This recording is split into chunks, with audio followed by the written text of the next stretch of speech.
Good morning, everyone. Are the mics on? Good morning, everyone. Good morning. Good morning, SRJC. I'm Dr. John, and as of this semester, I teach sociology right here on the Santa Rosa campus. I also continue my little side hustle as your Academic Senate President. Welcome to Spring 2025, PDA.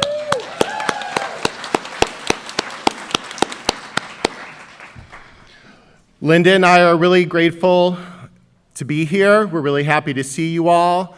We want to start by thanking everyone who made this day possible, both seen and unseen. Let's give them a round of applause.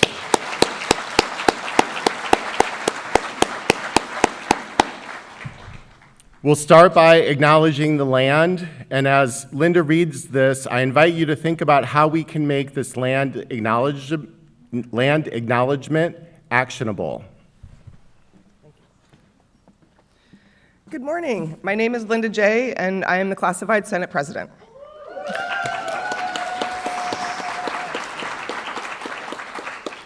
The land acknowledgement calls us to commit to continuing to learn how to be better stewards of the land we inhabit. We recognize that every member of the Santa Rosa Junior College community has benefited and continues to benefit from the use and occupation of this land since the institution's founding in 1918. Consistent with our values of community and diversity, we have a responsibility to acknowledge and make visible the college's relationship to Native peoples. By offering this land acknowledgement, we affirm Indigenous sovereignty and will work to hold Santa Rosa Junior College more accountable to the needs of American Indian and Indigenous peoples. We acknowledge that we gather at the Santa Rosa College on the territorial traditional land of the Pomo people in Santa Rosa and the Coast Miwok people in Petaluma, past and present, and honor with gratitude the land itself and the people who have stewarded it throughout the generations.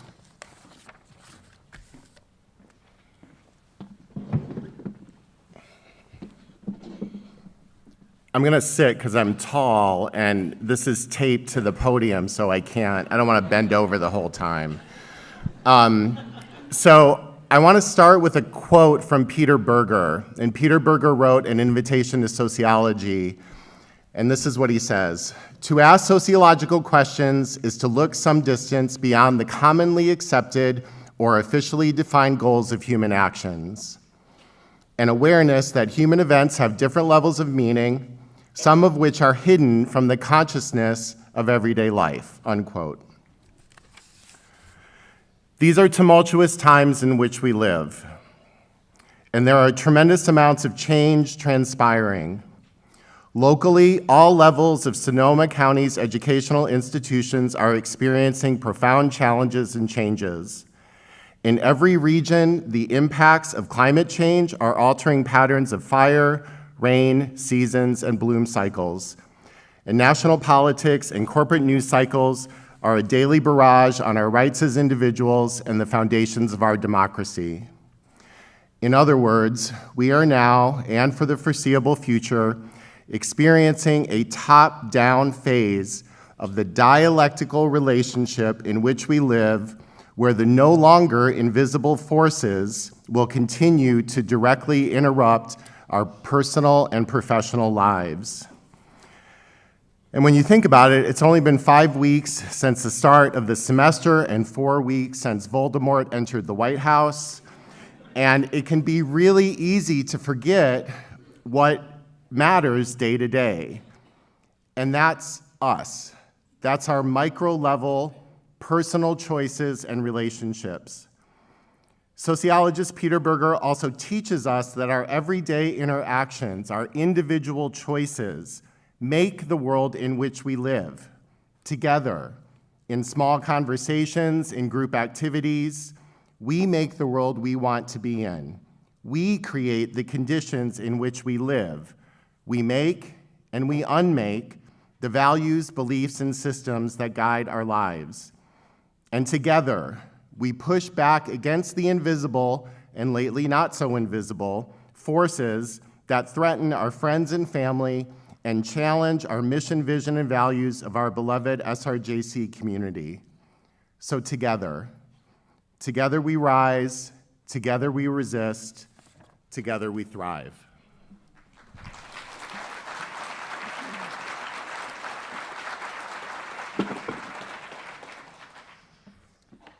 Hello, and good morning again. It's an honor to welcome you all back for Spring Semester Professional Development Day. The Classified Senate is back to work with our shared governance committees, advancing the important work we are doing. From reviewing board and administrative policies to collaborating with the IDEAA task force, our efforts are more relevant and impactful than ever for our students and colleagues. We are motivated to drive positive change, fostering a safe and supportive environment for our students and community. Today, we come together not just as faculty and staff, but as a community committed to diversity, equity, inclusion, accessibility, anti-racism, and justice. Principles that define who we are by our district mission, vision, and values, and guide our work every day. This is reflected in the Classified Senate's new mission statement we are very excited to share with you today. The Santa Rosa Junior College Classified Senate offers an equitable, inclusive, and supportive community and sustainable environment. We empower classified professional and confidential employees through shared governance, guided by the California Classified Senate 9+1, ensuring a meaningful role in decision-making.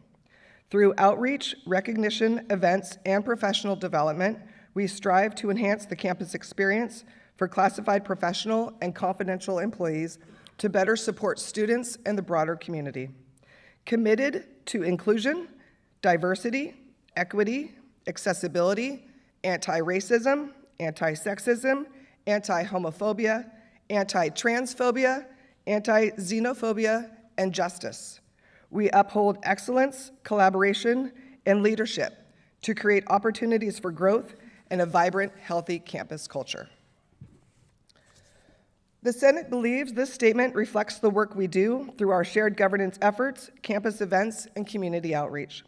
As we move forward, we are committed to continuing a culture of belonging where every individual feels seen and heard. We acknowledge and celebrate the hard work we all do to support our students, from providing direct support services to those working behind the scenes to those making our campuses beautiful, safe, and clean. Our commitment to our students and to each other strengthens the foundation of our institution and ensures that everyone, regardless of background or status, has their opportunity to learn their way. Let us continue to challenge ourselves to grow and to take meaningful action in support of our undocumented and marginalized students and colleagues, along with supporting the greater community. And most importantly, let's do this work together with empathy, with courage, and with unwavering resolve. Together, we can make a difference in the lives of our students and our colleagues. We are in this work together. Thank you.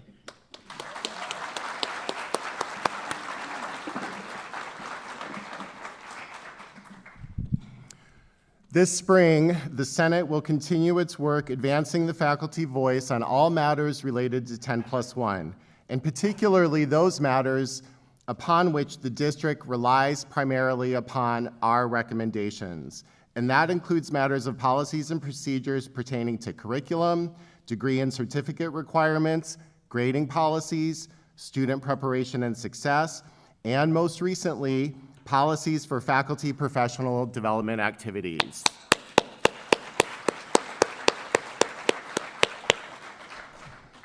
I'm also happy to report that the Academic Senate formally endorsed the establishment of an ongoing Outcomes and Assessment Committee in support of our ongoing SLO work. And I was happy to forward that recommendation to the powers that be earlier this week. Our SLO work requires our direct contributions as faculty if we wish to maintain our success. I want to invite every faculty member on campus to engage in SLO assessment this semester. If every single one of us assessed just one SLO, we would assess 50% more than we need to get caught up on the current 2-year cycle in which we have revitalized this process. Just one. We can do it. Let's all assess one SLO this semester.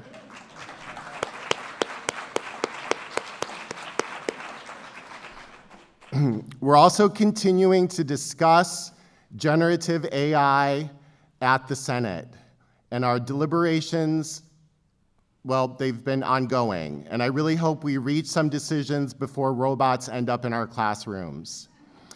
I've also encouraged the district to consider what steps they can take to help us lead the way. I want to end with two ideas, one that you just heard and one from our college president. First, Classified Senate Linda J. just invited us to work together with empathy, courage, and unwavering resolve. We need these qualities more than ever. Max Weber, or as it turns out, Marianne Weber actually did a lot of his work, yay patriarchy. He called it verstehen, to understand. And we need more understanding and more empathy with courage and resolve in all matters than ever before.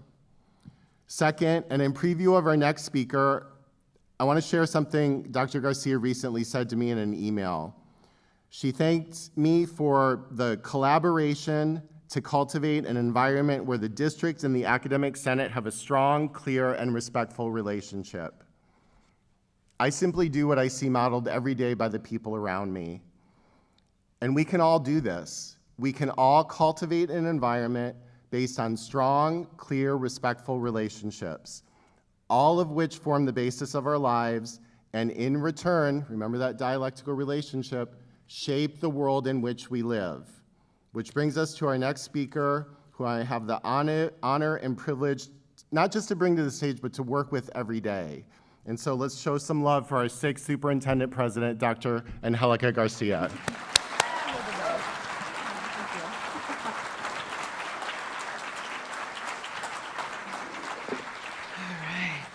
Good morning, buenos dias. I know we have colleagues that are joining us that are live streaming. Fun. What a fun day. On behalf of the Board of Trustees, and I want to recognize that Trustee Battenfeld, Educator to her core, is participating in today's Professional Development Activities Day, but on behalf of the trustees, I want to welcome you and just add to the messages of welcome for today. It really is an invigorating to be in this space with you as we take time to engage in our learner modes. Many of you know I don't usually stand behind the podium, but I was sharing I will be a liability to the lab experiment. So while I'm physically wanting to move, I will be a good student and a good sharer of space up here. It really is a time. PDA is a time to come together to share expertise, offer experiences for connection, and contribute to the rich and diverse fabric that informs our knowledge. The array of sessions today has all different levels of learning and development that will undoubtedly strengthen our ability and capacity to educate and support SRJC students. Many hands and hearts and minds, have been working diligently over the past semester to provide a framework today that is grounded in theory, practical experience, discipline expertise, and all to create a shared space for learning. Please join me in thanking all who made today possible. So I am going to list a couple of departments because the behind the scenes is incredibly important. So all classified professionals, faculty, administrators, and external presenters, thank you for presenting today. To our colleagues and ASL interpreters, the Professional Development Committee for all of their work in planning with the Human Resources team, to Media Services, Custodial Services, which I might add, our colegas here started at 4:30 this morning, and they too are in here participating in PDA. So we're so great to have you here. All the colleagues who handled reservations, logistics, all of it, thank you.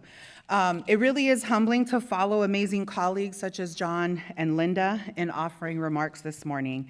And as the superintendent president, I'm afforded many opportunities to provide communications, share my thoughts, reflections, ideas. And while the most known and visible forms of communication are via written message, interpersonal communication is what I value most. There is something grounding and powerful in sharing space with another person to engage in dialogue that will hopefully lead to building authentic relationships and connections. It's the space of authentic connections where real, honest, hard, and caring work is possible. Allow me to highlight just a few examples. Consultation sessions with constituency group leaders of Classified Senate, SEIU, SGA, Academic Senate, AFA, management liaison groups, all of those provide an opportunity for timely and direct discussion. I'm able to receive input regarding critical matters of the district, such as use of district email and technology, campus safety, and holding one another accountable to the roles we have at SRJC. We have discussed and wrestled with what it means to have transparency and communication, what it means to preserve academic freedom and freedom of speech, and how they intersect and impact colleagues and students. I value these consultation sessions because it's one of the many ways in which I am able to hear from folks across the district. Even when we have disagreements, I hold colleagues in these roles with the highest regard and respect, and appreciate when the same is offered in return. Another example is during Pop-Up with the President, where each month I get to connect with students and faculty, classified professionals, administrators, and community members at each of our district sites. In these spaces, students have informed me of their needs, whether it be access to basic needs, such as the food pantry, or information on critical programs, such as financial aid and mental health services, or the desire to have more online courses available to them to support their learning. Just yesterday, I was able to connect with Ira, a colleague and business faculty member on the Petaluma campus, and one of his students. They came together. They had just finished class, and they came to the pop-up together. And as I was speaking with Ira about his class, the student was speaking with Lauren Coburn about his financial aid, getting his questions answered. These brief but impactful conversations affirm what I know to be true. SRJC faculty love teaching. SRJC classified professionals and managers love supporting students, and that our care for students runs deep. Even in the rain, the pop-up at SRJC Roseland was lively and gave me the chance to hear how students can both be grateful for the facilities improvements underway and also hate them. That the courses and services at Roseland are helpful, while also sharing that they are afraid that their access to higher education will be taken away from them because of their immigration status. And one final example I would like to highlight is the discourse, deliberations, and work that the College Council has put into reviewing and revising policies and procedures to ensure that input from across the district is included in our efforts. We have reviewed a lot of policies, procedures. We are trying to do the work to ensure that we are communicating and working efficiently, effectively, and transparently. College Council is also wrapping up a year-long self-evaluation process of our participatory governance structure and processes that we'll be sharing that redesign in the coming weeks.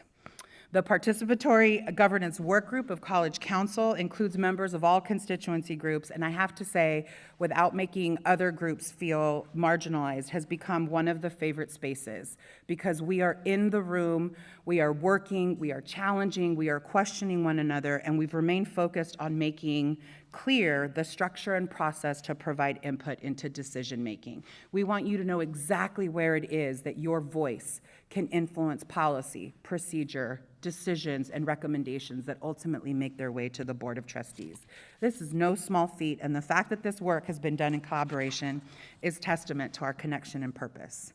And so as I conclude my remarks this morning, I want to share that I believe in the mission of public higher education, of community colleges, and especially of Santa Rosa Junior College. My remarks in the fall semester included language that students in our community cannot afford for us to get distracted in our work. We must continue. And if the last month is any example of anything at all, it's that these last weeks exemplify what distraction and disruption can look like, what it looks like to be flooded with dangerous and harmful rhetoric coming from the highest office in the land. The impact is traumatizing at minimum and destroying lives and erasing the very existence of some of our communities at its worst. Here at SRJC, we stand for ensuring that all students will have access to high-quality education. So this means we must continue our work in curriculum development or SLO assessment, strategic planning, budget development, personnel evaluation processes, hiring the most qualified to work and support SRJC's mission, and that we must continue to find a way through generative AI and amplifying our work for inclusion. As a colleague and partner in this work, I need for all of us to recognize that we have power and privilege to support and protect students, protect their rights to privacy, protect their right to have access to an education that values democracy and critical thought. I am clear that we do not and will not always have the same ideologies and solutions, but we should have absolute clarity that the privilege to be an educator and part of this California community college system is because students and the community believe in the value of public higher education. We are here because they choose to be here. They believe in the value of learning at a college with some of the best and brightest among faculty, classified professionals, and administrators. And I don't know about you, but I am very excited to be a student again, to learn from a colleague who has discipline expertise, who values teaching, and who champions for this college and for students. So what a gift to be in this room with you. What a gift to embrace learning. I am excited that we are going to have Dr. Frindell Teuscher with her Tauzer lecture, Sacré Bleu, Pursuing Beauty Through the Chemical World. I shared with her that she was topic, and her keynote speech was topic of our dinner conversation last night, because that is what impact looks like. How do we make these connections? And so it's my honor to invite our colleague and professor of Spanish and the 2024 Tauzer lecturer, Dr. Araceli Osorio, to officially introduce our Tauzer lecturer for today. Thank you, SRJC, and have a great day.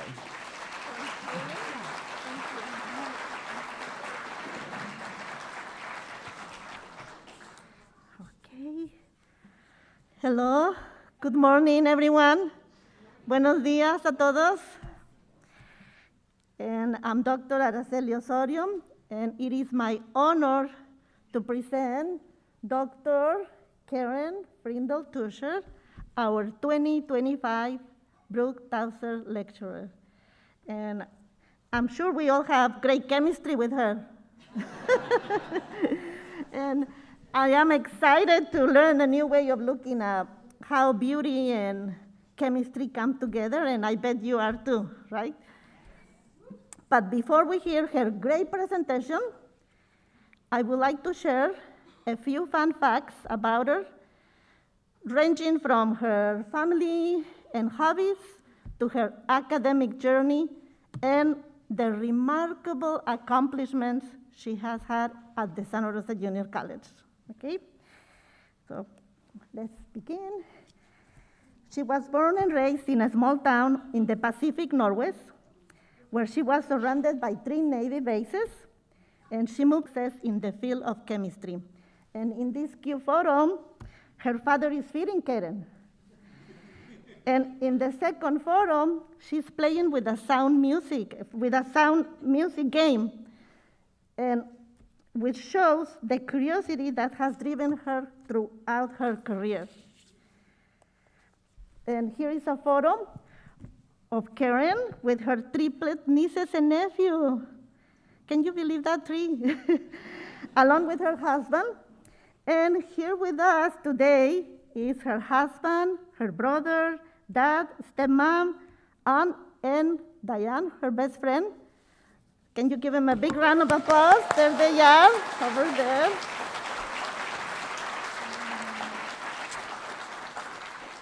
Thank you for being here. And Karen was a cheerleader in high school. She has always brought enthusiasm and energy to every role she has taken on, even before she stepped into a chemistry lab. And her academic journey. She earned her BS in chemistry with a minor in geology from UC Berkeley in 1998. And then she pursued her PhD in organic materials chemistry at UC Santa Barbara, and she completed her degree in 2003. And here is a photo of Karen with her brother on her graduation day. And this is very interesting. Karen's research has earned international recognition, and one of her influential publications from Germany really highlights her impact in the chemistry world. And let's hear a brief description of her research. Self-assembled semiconducting thin films of titanium dioxide with an ordered structure of nanoscale holes and nanocrystalline walls were made into light-emitting materials by adding europium ions. When illuminated with an ultraviolet light, the film glowed red due to energy transfer from titanium dioxide to the europium. This phenomenon is not observed in bulk samples of titanium dioxide. It is an example of the unusual properties of nanostructured materials. I hope that makes sense to you. Okay. In other words, Karen created a material from titanium dioxide that lights up red when you shine UV light on it. Something like this. Thanks to energy transfer to europium ions. Look at that. Isn't that amazing? And the image, and the image is from a publication in the 2002 edition of the German Chemistry Journal. Look. And another interesting fact is that she also has a passion for languages. In 1998, she studied Czech at UC Berkeley and spent a month in the Czech Republic. And there she is. And she is also in great physical condition. She has run the Grand Canyon twice. And there she is, and standing on top of the canyon with some friends. And an additional passion Karen has is music. And study singing at Santa Rosa Junior College in 2006. Now she sings in a choir and in a local band called the Orchid Killers. And she has recorded 2 albums with her band, and they often perform at the Redwood Hill Farm, which is a goat dairy farm. And look at how happy the goats look. Well, and this is the song they're listening to.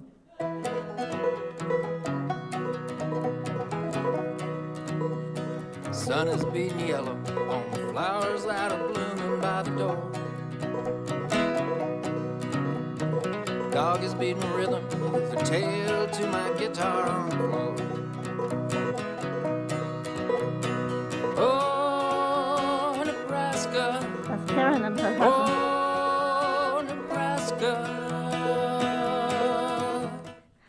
No wonder the ghosts are so happy and kissing each other. The music is fantastic. Woo! Yes. And, okay, let's go to the next one. Oh, and when she's not performing, Karen volunteers for various activities. For instance, she served as the assistant coach for the Santa Rosa Junior College cross-country and track teams in 2007 and also in 2010. And over the past 21 years at the JC, Karen has not only excelled in the classroom, but has also taken on significant leadership roles. She has served as a department chair, interim dean of the STEM department, and has been an AFA member since 2000. From 2015 to 2019, she was the president of AFA and has been serving as the chief negotiator since 2015. It's amazing too, right?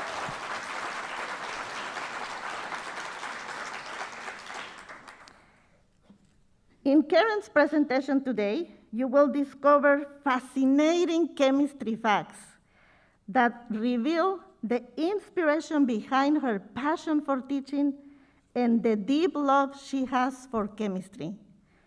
Without further ado, please join me in welcoming to the stage Dr. Karen Frindell Teuscher. Woo! There you are.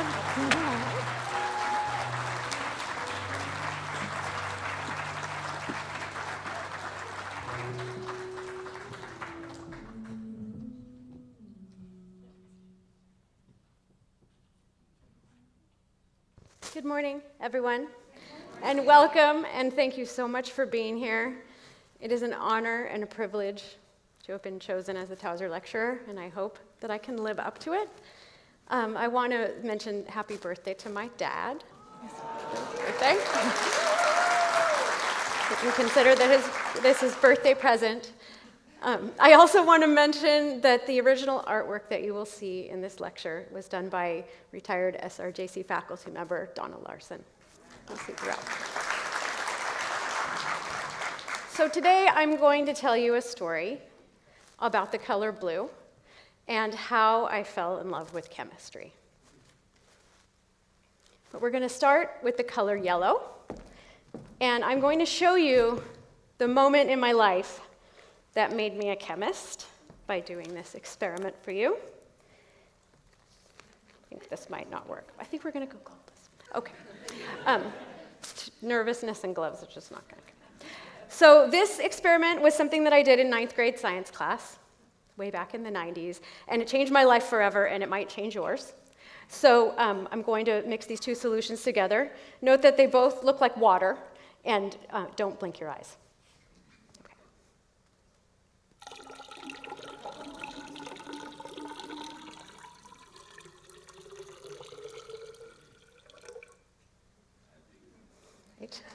So as I was sitting in, as I was sitting in class, I saw this, and I thought, I don't know what just happened, but I have to find out. And that's what I have been doing ever since, is finding out. So in a little while, I'll tell you exactly what happened. But in the meantime, I wanted to start off with some chemistry lessons that we're going to need to know in order to understand today's lecture. So how atoms connect is an important part of the story. Something must have happened. The atoms must have connected. Atoms come together on their own. It's an important thing to understand. Chemical bonds are not built. Chemical bonds form as a way for atoms to lower their energy level and become more stable. All formation of chemical bonds is the result of an electrical attraction,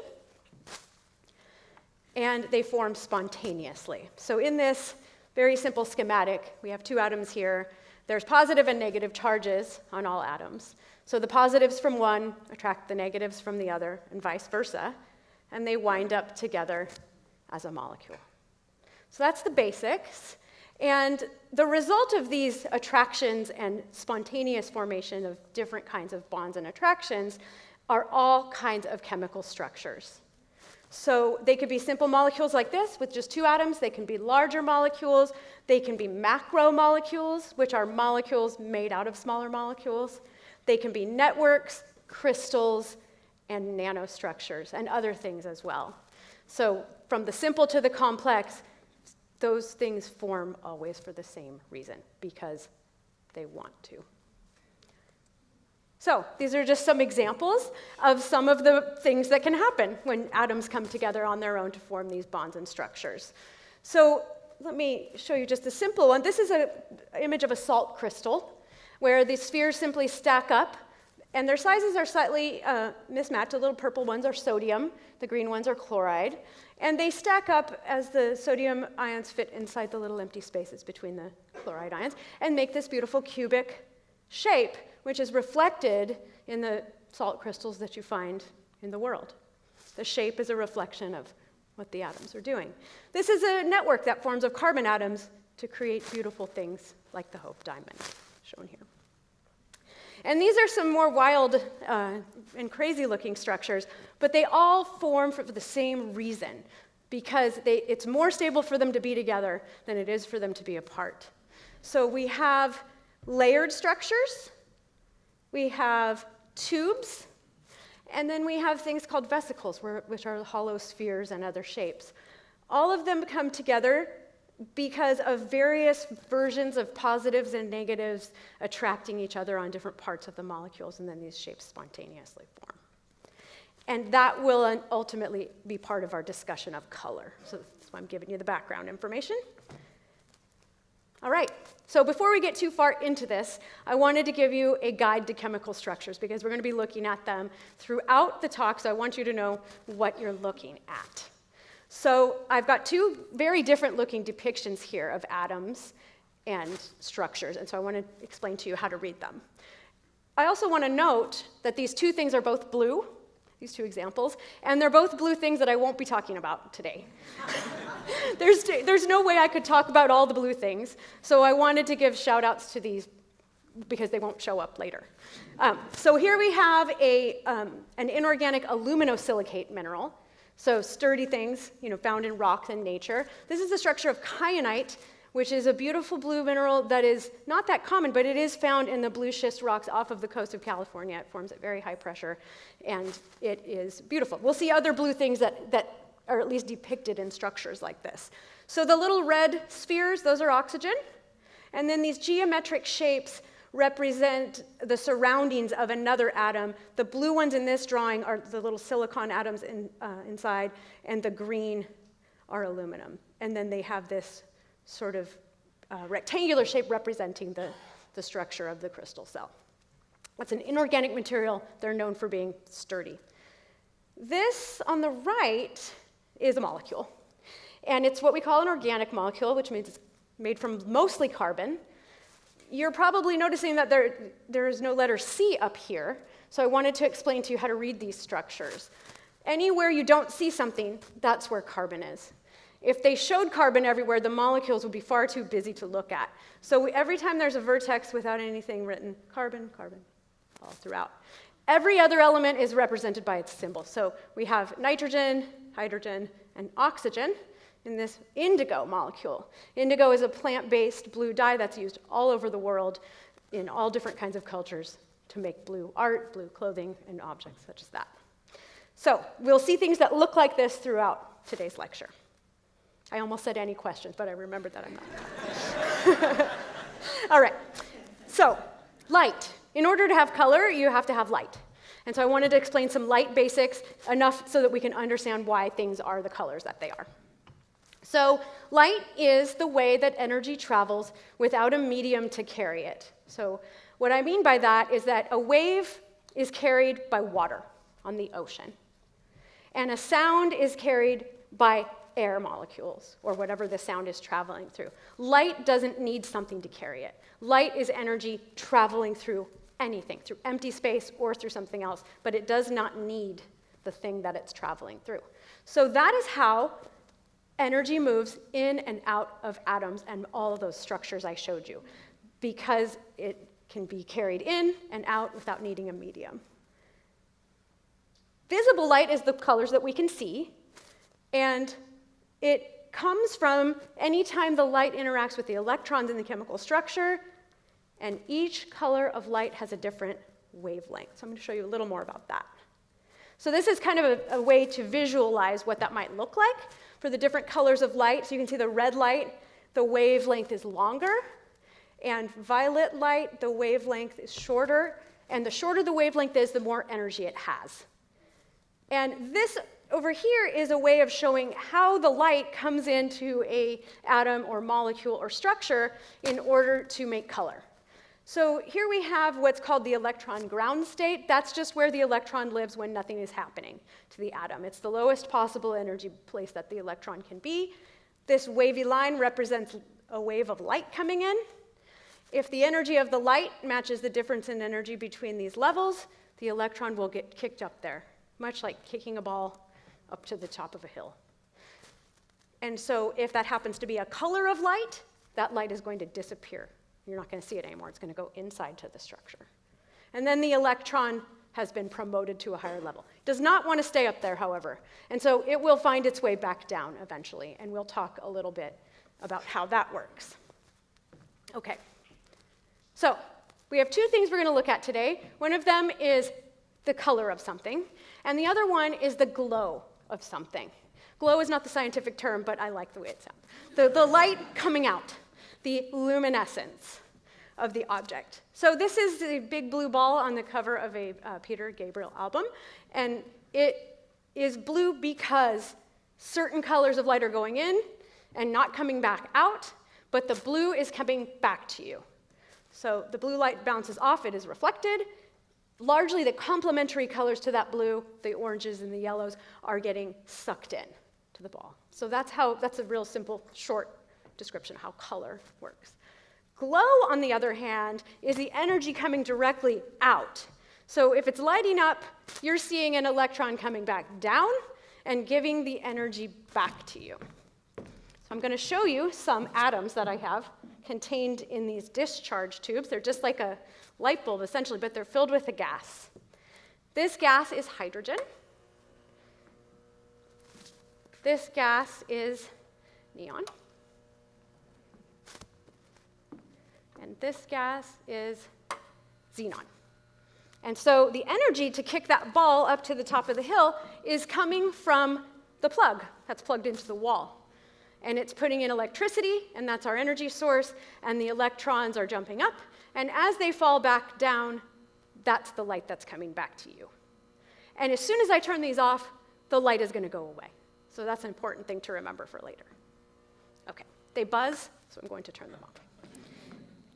But this is the neon of a neon sign. Okay, this is how they work, and I think that's amazing because it's chemistry. All right. Okay, so these are some diagrams that show different ways. They aren't all of them, it's not exhaustive, but these are some different ways that light can interact with materials. We have what we explained about the big blue ball. An orange light comes in, gets absorbed, leaving the blue to be reflected back to you. There's also the blue reflecting. So the reflection of light is when the light hits at an angle and it bounces off at exactly the same angle, and you see that color again. So we're going to talk a little about scattering, which is a little bit different, where the light comes in and interacts with the molecule or atom, and it scatters off in all directions. You can't always tell that that's what you're seeing, but it's a different phenomenon. And then finally, what we just saw in the discharge tubes, light can be given out or emitted or glowing. So remember in your mind that's the complementary color that's being absorbed when you see a color. So now we're going to go back, I believe, to our yellow. And so now that you've had your chemistry lesson, I am going to tell you what that was so that you can know. So, and once I figured this all out, this is how I ended up being in love with color, as you'll see. So in the two containers that looked like they had water in them, we actually had potassium iodide, which is a soluble salt, and we had lead nitrate, which is also a soluble salt. So they were dissolved. They themselves didn't have color, and so we couldn't see them. They were just dispersed in the water. When we mixed them together, one of these chemical structures, in this case a crystal, spontaneously formed. And it doesn't really look like crystals, but that's just because they're very small. If you put them under a microscope, you would see crystals. And so as they formed, they stacked up in orderly fashion. The lead with the iodide happens to be insoluble. So that's why the thing has formed a solid, which now, as we stand here, is going to be sinking to the bottom throughout. And why is it so bright yellow? Well, it happens to be a semiconducting material that is able to absorb light in the blues and purples, giving back this beautiful yellow color. The yellow is just bouncing off, the blue and the purple are going in. Thank you. Thank you, thank you. Okay, so now I'm going to tell you a story about the color blue in 3 parts. It is not the story of the color blue, because that would take me more time than I have to tell you all the blue in all the world and all of the different ways it has interacted with humans and humans have interacted with it. So I chose a particular thread of a story that has to do with art in a particular location. So we will get to it. So I wanted to read you this quote from a novel by Christopher Moore. It is a historical fiction comedy novel about the color blue, and it was part of the inspiration I had for this talk, and I highly recommend reading it. He fictionalizes the Impressionist painters in Paris in the late 1800s. There's some time travel involved, and the time travel has to do with the color blue. So, blue is the sky, the sea, a god's eye, a devil's tail, a birth, a strangulation, a virgin's cloak, a monkey's ass. It's a butterfly, a bird, a spicy joke, the saddest song, the brightest day. Blue is glory and power, a wave, a particle, a vibration, a resonance, a spirit, a passion, a memory, a vanity, a metaphor, a dream. So it's a lot. It's a lot. So the story of blue, this story of blue, starts in Afghanistan 7,000 years ago, when people started mining the mineral lapis lazuli out of the rugged mountainous terrain. So when I look at this, it's a blue rock. It's important to note it's a rock, not a mineral. So a rock, from a chemist's point of view, a rock is a bunch of the products of chemical reactions that have all kind of solidified together in one thing. But one of the things in this rock is a stunning blue mineral called lazurite. And that is what caught the attention of humans to start using it for various types of art and artifacts and things like that. So one of the notable uses of lapis was to create jewelry, adornments, and various kinds of artworks by the Egyptians. And so you can see that in this scarab ring. But it's inspired all kinds of things all around the world, and it made its way all the way to Ireland. This is a carving that was given to the poet William Butler Yeats, who wrote a poem with the same title, Lapis Lazuli, about the transcendence of art during tragic times. So, the chemistry. Why is it blue? That's always my first question. So, here's what the mineral looks like when it's by itself. This sort of looks a lot like the rock, but a little more without the streaky colors of the other things mixed in. And this is sort of a simplification of the chemical structure. So lazurite is a mineral in the class of minerals called zeolites. And it's actually a very, very complicated aluminosilicate structure that has these cages. And this is representing the same thing, but you can actually kind of see what's inside the cages. And so this mineral forms as a result of a long, long process. There already has to be volcanic rock there that has formed through its usual process. And then salty water and other kind of interactions have to take place for 50 to 50,000 years. And it will turn the minerals into new minerals by chemical reaction. And that's called an alteration product. And so zeolites tend to be alteration products, and lazurite is no exception. So it formed, and then it just so happens that in this middle hole is trapped 3 sulfur atoms. And they're connected together into what we call a radical anion. That's just, it's negatively charged. Long story short, it's negatively charged. And it's trapped in this hole, and inside of it is an electron that just so happens to absorb oranges and yellow colors of light as it gets kicked up to its higher energy level. And that is the reason for the intense blue that is found in such a remote area of the world with big, not blue mountains, I mean just big, gray, imposing looking mountains, and this stuff is inside of them. So it is hard to get, and the Egyptians were people who wanted to use more blue in their art, so they ended up having to make their own. They didn't have enough of the lapis stone, and they also couldn't quite use it for everything they wanted to use it for. So they created their very own synthetic pigment 5,000 years ago that was also blue. And so, whoops, I'm so sorry. Okay, let's go back. So it was created 5,000 years ago. It was intended to emulate lapis, and I think the Egyptian word for it is even something that means artificial lapis. And they made it by heating up sand, and the sand just so happened to have limestone mixed in with it. Not all sand is that way, but they had a lime impurity in the sand, that's calcium.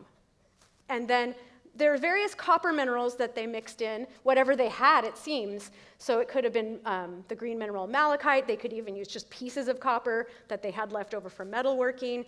And then natron is a mixture of sodium compounds like sodium carbonate and that sort of thing. So they made this by heating. And there's something very interesting about this from a chemical point of view, which is that it was synthesized via something called a solid state reaction. And the reaction that you saw me do earlier is much more typical. When people think of chemistry, they think of liquids and beakers. At least that's what I imagine they think of.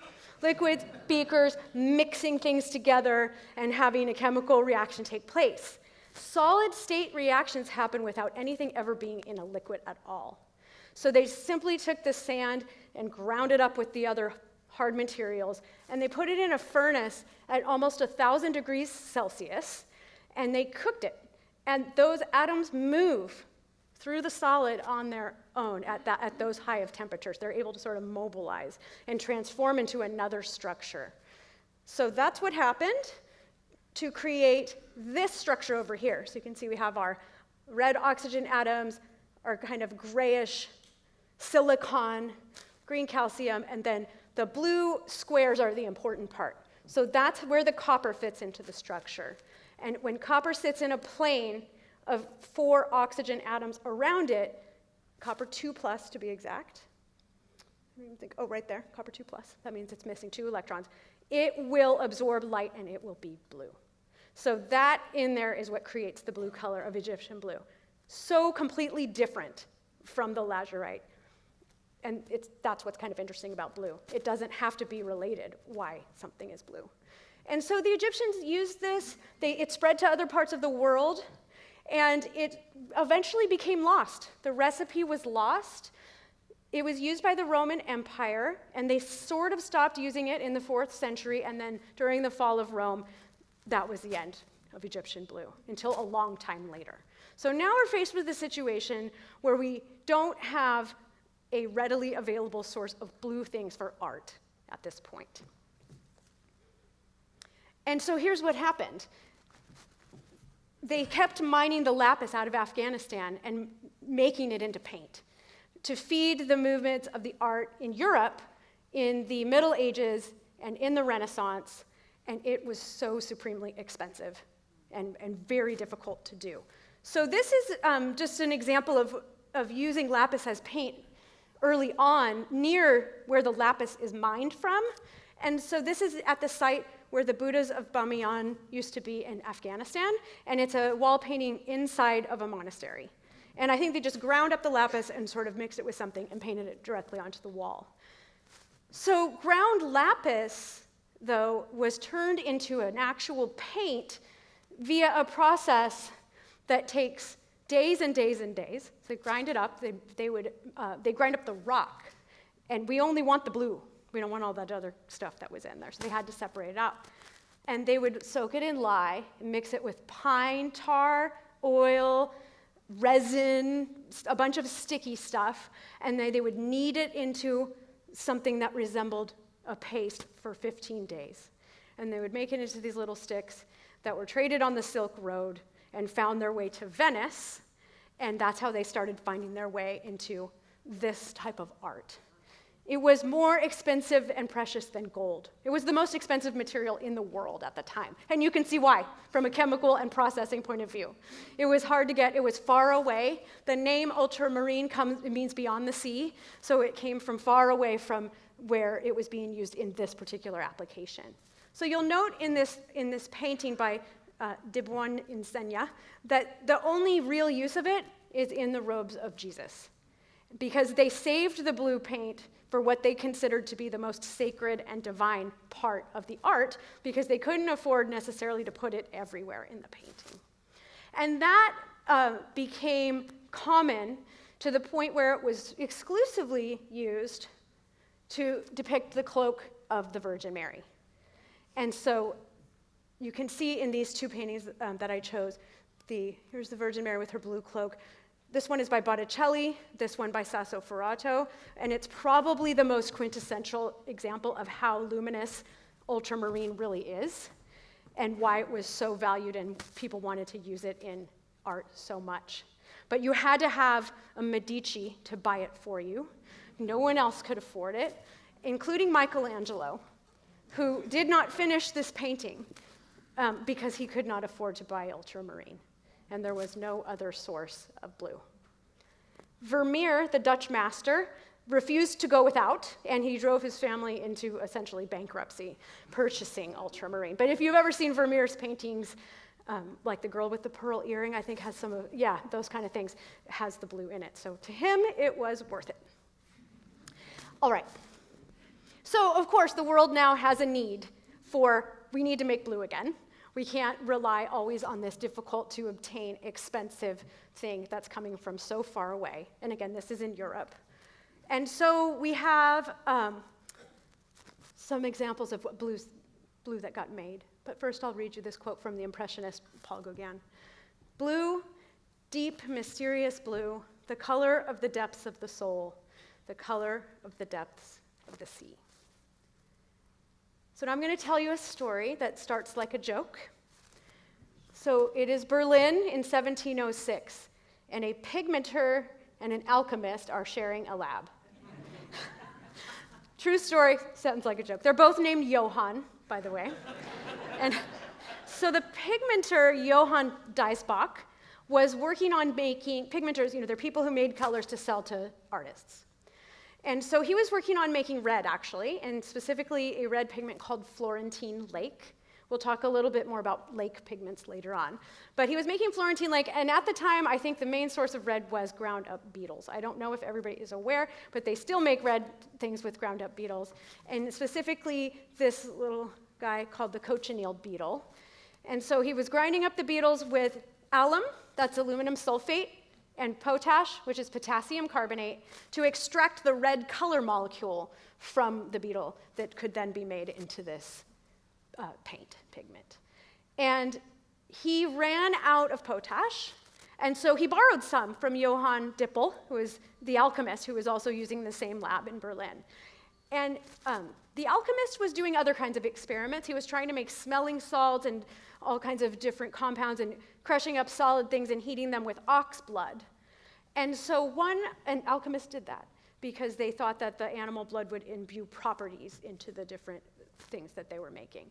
So his assistant did not properly label his waste products, essentially. And so he sort of had 6 kilograms of potassium carbonate that was contaminated with this ox blood and didn't label it. Nobody knew what it was. But then Johann Diesbach needed to borrow some potash. He borrowed it and didn't know there was anything different about it. Mixed it in with the beetle and the other things and came up with this.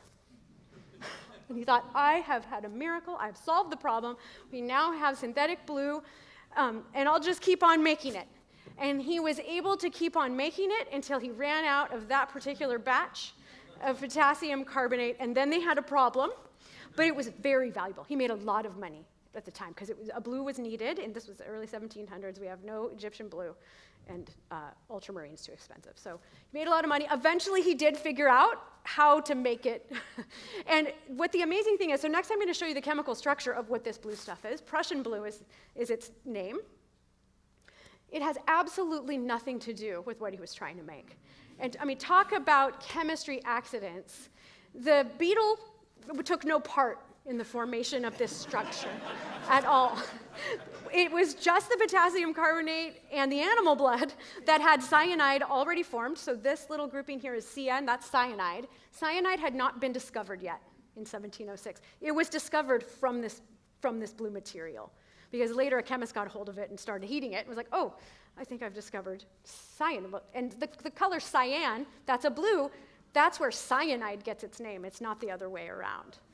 And so I wanted to point out this structure because it is something that, when I talk about following the color blue into chemistry, this is my kind of structure right here. It's a metal organic framework.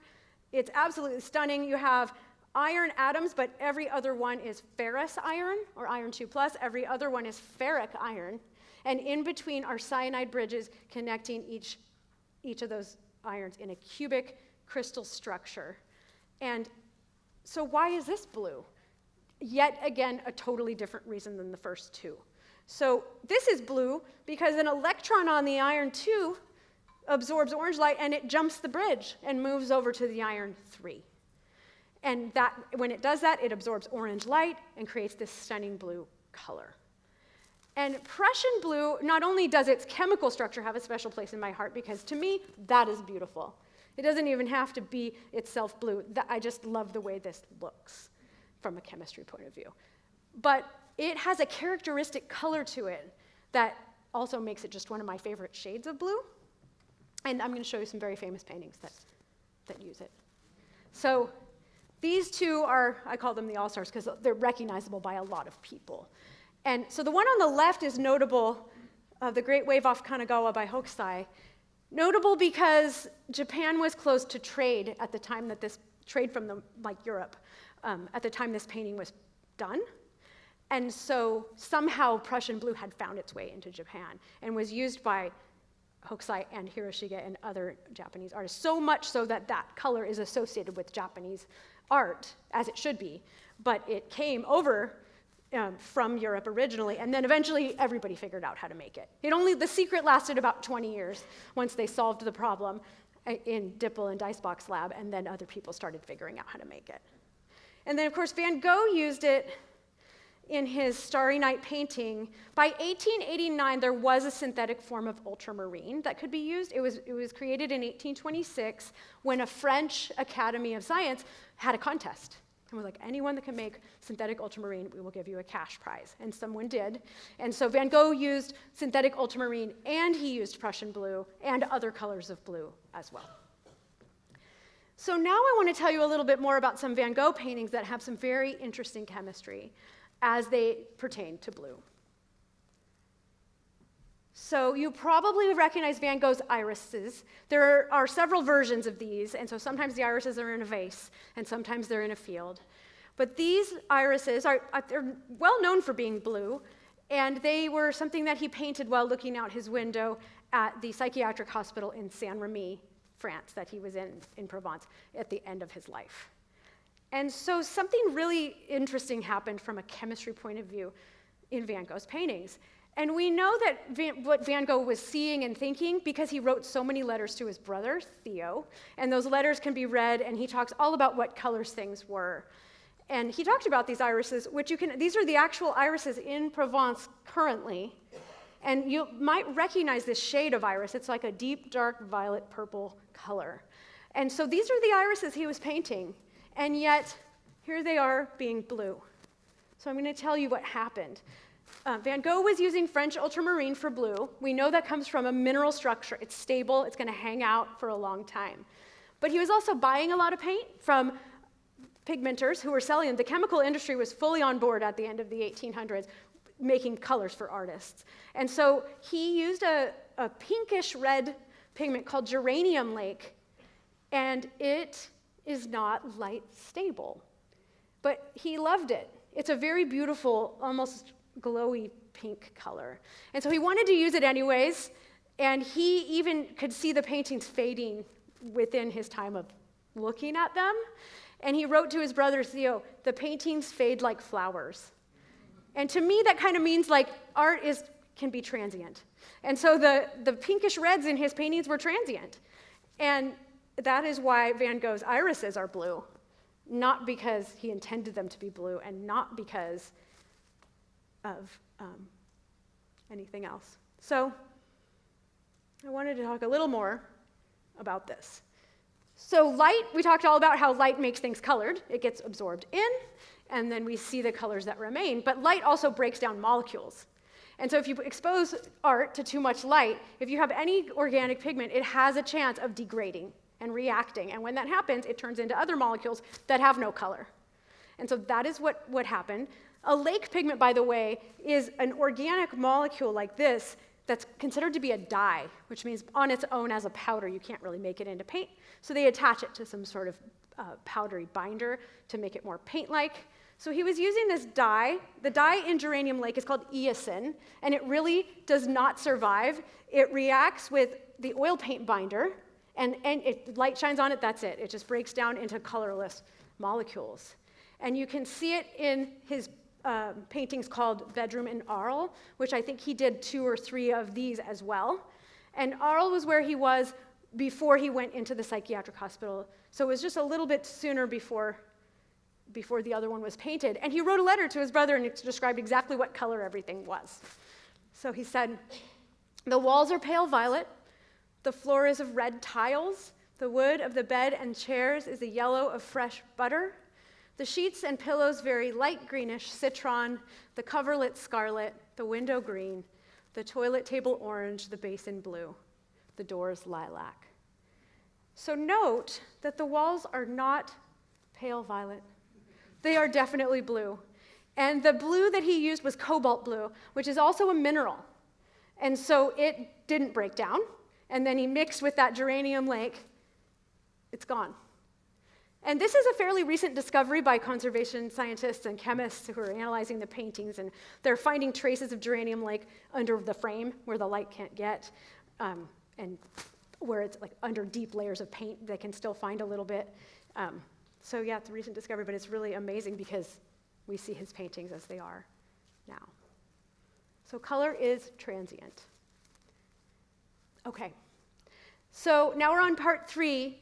And we sort of established that blue is rare and difficult to be found and difficult to be made. And so there's a whole lot of blue things that are not blue at all. And that is part of their success of blueness, is that they don't have to go through whatever difficult process there is to make something blue. And so I'm going to explain to you what that means. But first I'm going to read you this quote from Rebecca Solnit. "The world is blue at its edges and in its depths. This blue is the light that got lost." And so blue light is all around us. So some things can be blue because of the blue light that's already there and doesn't have to rely on something that can break down. So I'm going to talk about some of those things that are blue but not. The first of those is the sky. The sky is blue because of the way that light interacts with the air molecules and gets scattered. So that's a phenomenon called Rayleigh scattering. And it's very specific and almost borders into physics where I don't feel as comfortable, but I'm going to give it a go. So Rayleigh scattering is when the light from the sun passes through the sky and contacts oxygen and nitrogen and other molecules and starts to vibrate in resonance with the electron cloud that's around those very small molecules. Ordinarily, light will only scatter off of something that's about the same size as its wavelength, but in this case, it can be up to 10 times smaller. And there's just some sort of thing where the waves get in sync. So as the blue light contacts the air molecules, it comes shooting out, it scatters out from all sides. And so blue light is way better at doing this because it's the right wavelength to interact with the molecules in the air. Violet light does it as well, but humans can't see violet very well. We detect much more blue with our eyes than we do violet. And ultraviolet we can't see at all, and that gets scattered. The reds and the oranges and the yellows do a much better job of just passing through. So when you see the sunrise and the sunset, the sunlight is passing through so much more air that all the blue has scattered away before you even get to see it. So you're seeing the reds and the yellows that just made it, and the blues that did not. So the other type of blue kind of out in the big nature is these blue mountains. So the mountains that you see in the photo are the Blue Ridge Mountains, named for the fact that they just look so blue. And they really aren't. They're the same color as all other mountains. But they have a lot of trees on these mountains, and the trees emit a compound that I would like to point out is not blue. It is completely colorless. It is a molecule called isoprene, and it is a mist that comes from the trees that they emit so that they can protect themselves from heat and other types of environmental factors. And so it just so happens the droplets of the isoprene in the mist are the same size as the wavelength of blue light. And so that when the sun sends the light towards the mountains, the blue light bounces right off of those isoprene mist droplets, and that's why you see blue. So now we're going to get into some nano science here. I don't know if everyone has heard this, but bluebirds are not blue, which just sounds wrong. Some people might even think it's an urban legend, but indeed they're not.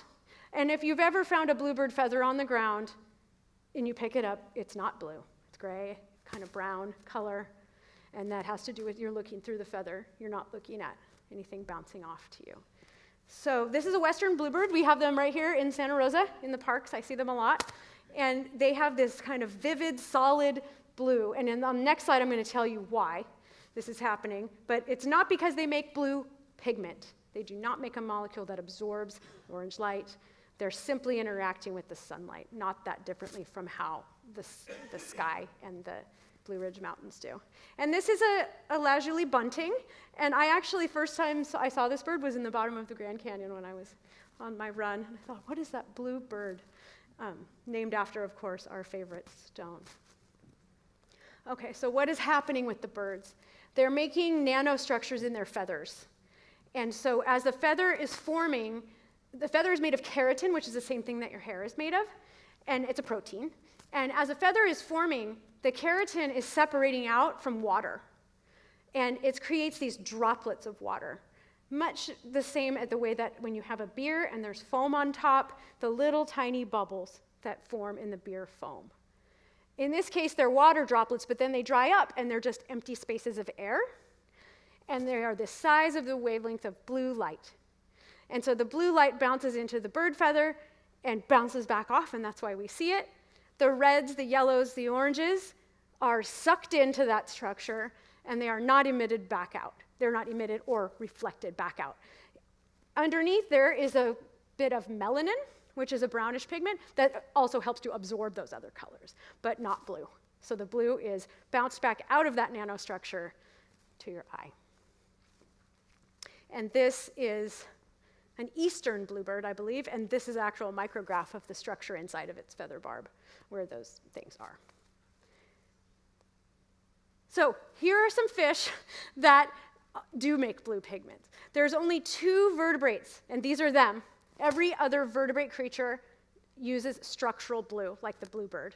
But these 2 fish have a blue chromophore inside their cells where they can make a blue pigment, and they're just so beautiful I had to show them to you.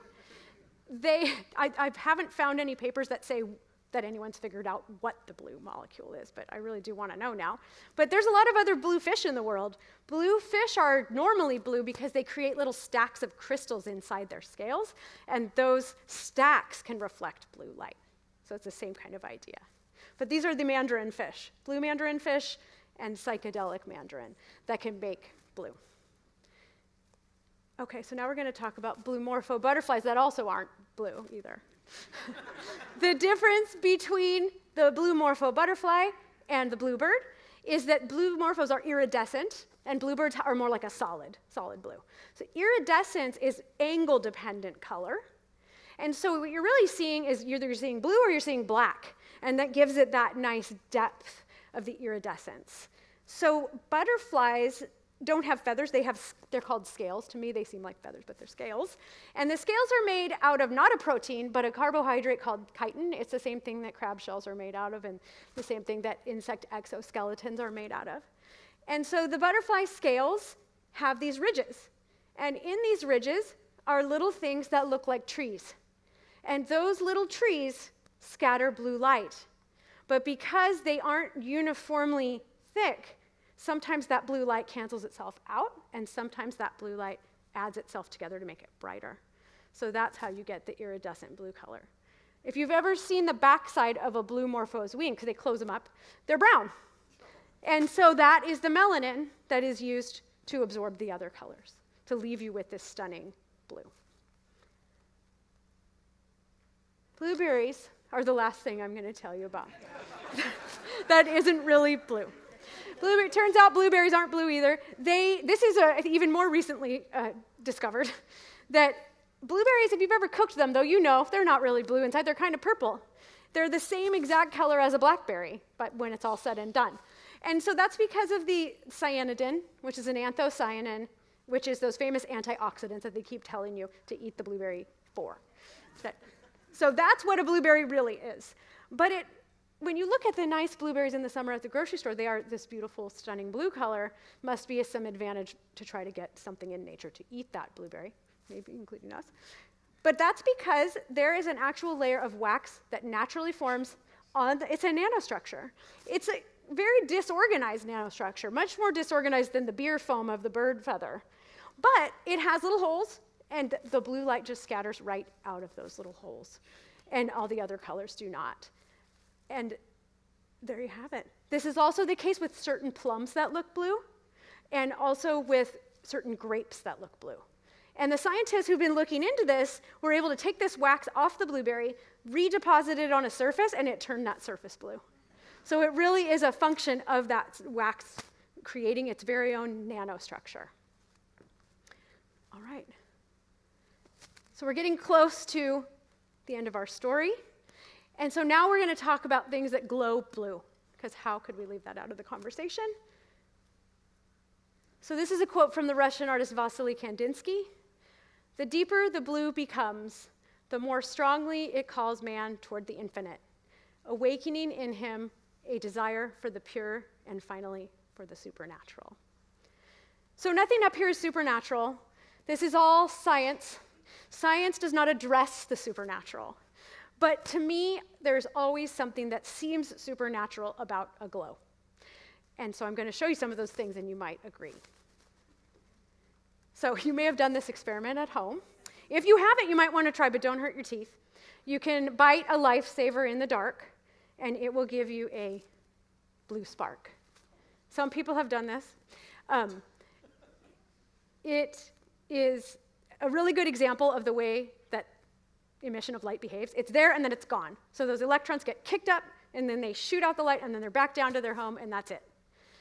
And so this only happens with wintergreen lifesavers. I'm not sure. If you've done the experiment, you know this. And so I'm going to tell you why that is. That is because of something called triboluminescence. So triboluminescence is light that's emitted from friction. Normally when you have friction, you might think of heat. Like if you rub two sticks together, you get heat, not light. But there's certain cases where that doesn't happen, and in the case of smashing sugar crystals, that's one of the cases. So when you smash a sugar crystal, it gives off ultraviolet light that you cannot see. But the wintergreen oil molecule absorbs that light and gives you back blue. So that's where the blue spark in the lifesaver comes from. So like I said, I encourage you, if you're worried about your teeth, you could use a hammer. But you have to go into the bathroom and turn off the lights. There can't be any ambient light. Okay, so glows are fleeting. I think that's one thing about them that gives them a supernatural seeming quality. So here's another one that you might be familiar with, the bioluminescence that occurs in the ocean because of single-celled plankton called dinoflagellates. And so here's a couple pictures, microscope and scanning electron micrograph of the little plankton. And when they sense motion in the water, there's some kind of disturbance, like an oar from a kayak or something, they start to glow. And it's because it sets off an enzyme. An enzyme is a catalyst, starts a chemical reaction of a molecule called luciferin. So this big thing here is dinoflagellate luciferin. It's very strikingly similar to the chlorophyll molecule that makes plants green, but it's altered in such a way that it does this instead. So it gets oxidized into a slightly different molecule, but when it does, it's vibrating it at such a higher energy level that it has excess energy to give away. When it gives that energy away, it's blue light. So that is what causes the luminescence in the bioluminescent plankton. This photo here is from San Diego. If you've ever lived in Southern California near the coast, you've probably seen this. And then I wanted to also say that fireflies, they have a glow, but it's green. And so luciferin is a class of molecules, and they're all, like, look how different these are. They don't seem related at all. Firefly luciferin has a similar mechanism to what makes it glow, but it does, the energy that comes out is a different energy of light. It's green light instead of blue light. So that is, so we have triboluminescence and now bioluminescence. And I wanted to end my lecture with chemiluminescence because I'm a chemist. And you may be familiar with luminol if you've watched any kind of crime TV shows, whether true or fictional. It is used to spray around a room and detect usually blood, but also other things that might need to be detected. And that is because, I'm not going to say what those are, but maybe there'll be another Tauzer lecture where somebody will explain that. But this is the luminol molecule, and something comes along and oxidizes it. There has to be a catalyst. So iron is a decent catalyst for this, which is why it's used to detect blood. But so is bleach. Bleach will set this off. And so you really have to, if you think you're detecting blood with luminol, then you have to do another experiment to verify that that's what you have, because it could have been something else. But it'll lead you down a path. So this molecule that forms when whatever the catalyst is oxidizes, you lose those nitrogens, and then they're replaced with oxygens, and this little star means it's gotten kicked up, it has too much energy, and it needs to offload that energy, which comes out. See, notice the molecule looks the same, but it's now calmed down, and out has come blue light. So I'm going to conclude my lecture with experiment where I'm going to show you what this actually looks like. And it is going to get sort of dark in here, in fact, quite dark, because we want to be able to see the...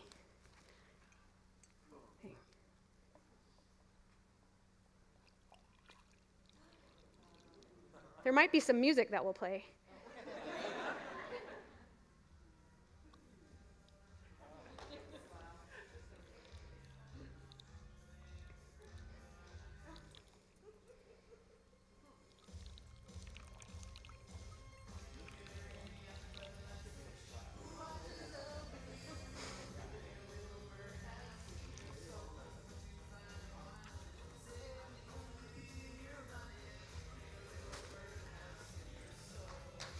Thank you.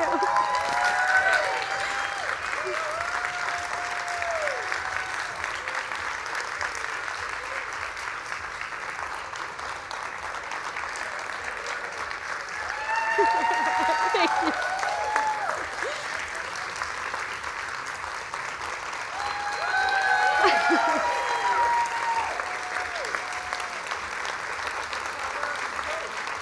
What?